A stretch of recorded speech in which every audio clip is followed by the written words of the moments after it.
Hey everybody, it's your boy Zero here for another gunpla review. In today's episode, I'm finally covering the full armored Gundam, the Thunderbolt version, from Gundam Thunderbolt. So, heads up, I'm not sure if Thunderbolt's an alternate universe to the Universal Century, takes place in the Universal Century, so if anybody knows the whole connection between the Universal Century and the Thunderbolt series, please drop it in the comments down below, because ever since I saw this dude in the Psycho Gundam, the Psycho Zaku, yeah, the Zaku that you need to be it could be a quad amputee to pilot, which is the weirdest thing ever.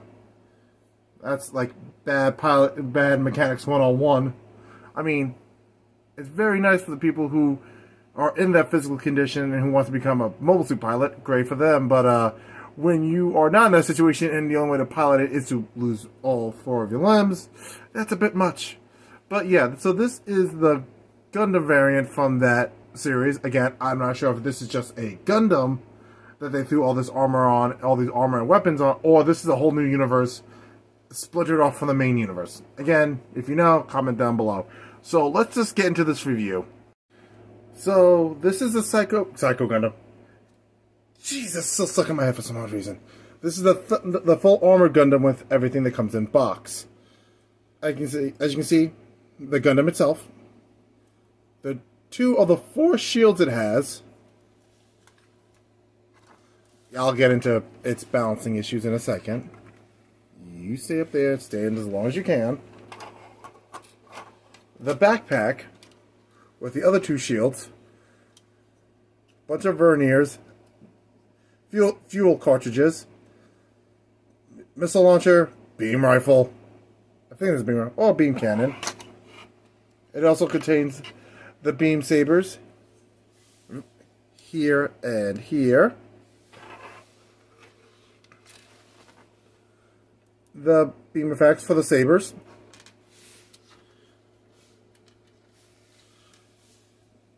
ports you can connect the shields not to be on the weapons, namely this weapon and this weapon, but to connect them directly to the hands, to the arms.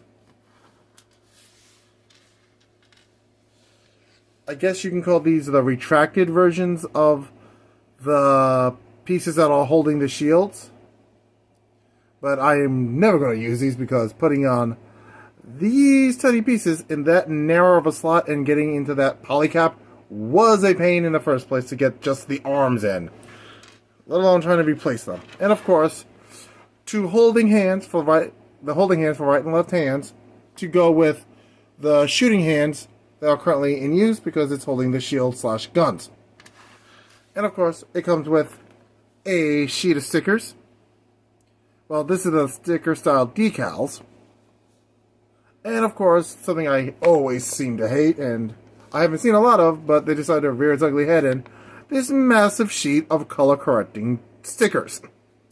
Like, this is just horrendous. I'm sorry, I hate these.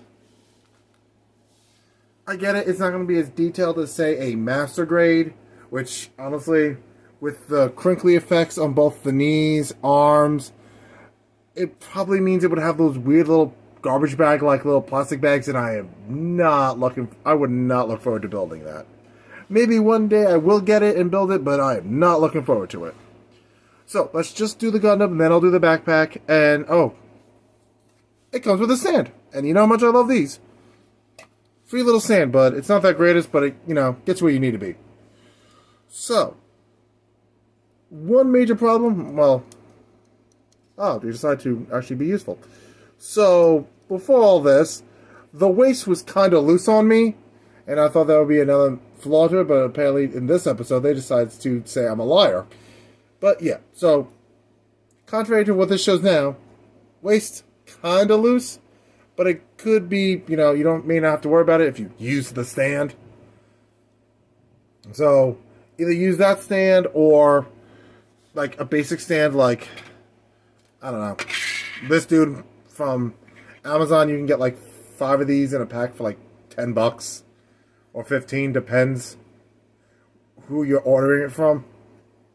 So you can use this or the stand they gave you, so you have options. Or of course, you know, traditional action base. Again, options. Okay, so paralyzed back flap. This is where the backpack goes. So you cannot use traditional backpacks with this dude because of this little piece right here. So you can't swap it in with like the aerial backpack. Well, because, you know, these are here. And usually these would be, you know, empty 3mm holes. But this time the pegs are here and the holes are in the backpack. So, yeah. Thunderbolt stays with the Thunderbolt. But I do like the color. It has a very unique color compared to the Granddaddy Gundam itself. And a lot of verniers. Like, a lot.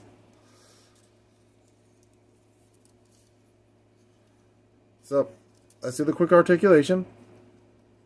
That's the leg fully bent. Yeah, you can trim the skirt in the middle to give it more of a free-flowing kind of situation, but be careful. If you snip it too much, you could cause it to slide out, so be careful. That's the leg all the way up. Get that down. That's the arm fully bent, so yeah.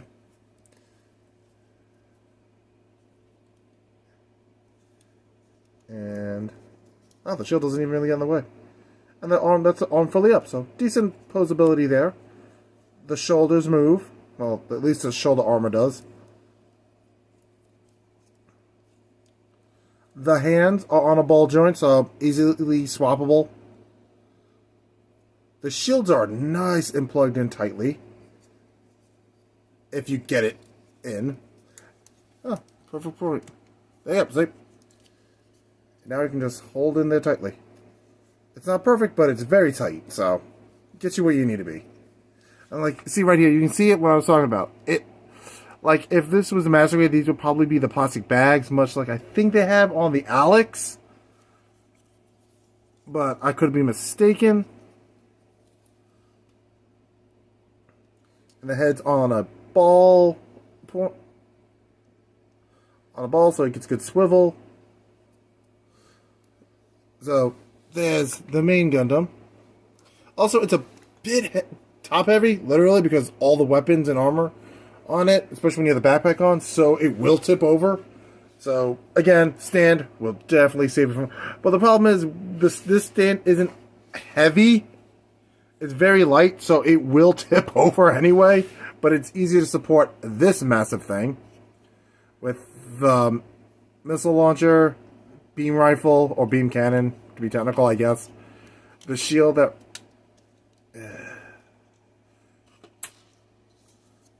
this can rotate, and you can pop this off to put it onto here.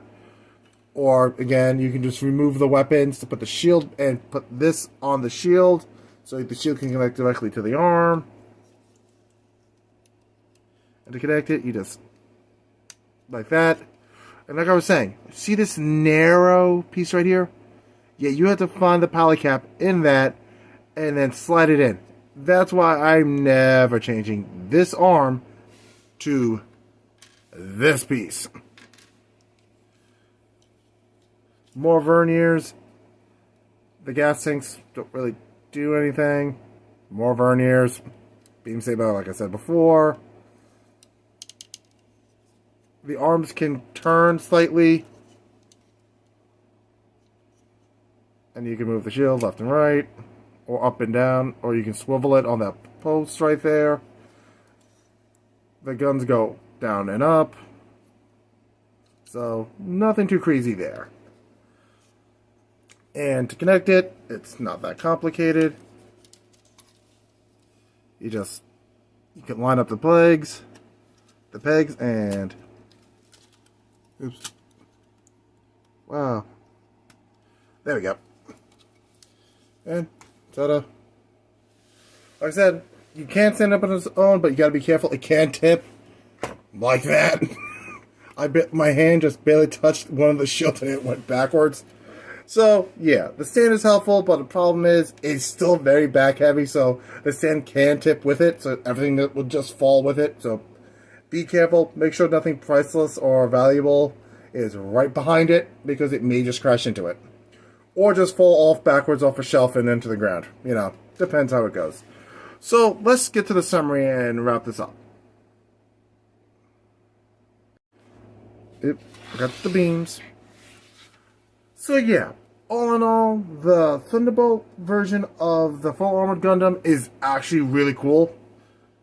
I would recommend it if you like variants of the old school Granddaddy Gundam, because this is a really cool variant. I mean, it's decked out in so much weapons. I'm surprised that this isn't called the North American version of it. But yeah, it's top heavy, so it will fall backwards with the lightest provocation. So cautionary tale there. And it's very, very sticker heavy for the detail work. Also, I would recommend some panel lining on the white parts just to make it pop a little. But to me, that's not a necessity right now because it looks fine. But if you want to make it shinier and, you know, fancy it up, panel line it. Definitely panel line it. I picked up this dude at Galactic Toys, so if you want to support my channel and get one for yourself, link is down below. Links to my books are down below. Sometimes I can get the links to all of my stuff at once. Sometimes the copy and paste function decides to mock me and only do half of the list. So, yeah. Regardless, you know, if you feel supportive and want to buy one of my books, that'd be greatly appreciated. If you want to use my code and at Entertainment Earth or Galactic Toys, also greatly appreciated. Help a homie out. But yeah, so next week's Friday's episode is going to be a triple episode. It's going to be the Jim Quell and the Hazels, the regular Hazel and the Hazel with the booster backpack. And then next week after that, on Monday, it will be the Crossbone full cloth master grade. And after that, I have no idea. So I'll see you guys on Friday. Thanks for watching. Remember to like, comment, and subscribe. And remember, all of you are loved. All of you are awesome. And you guys make this channel for what it is. I'll catch you guys later. Peace.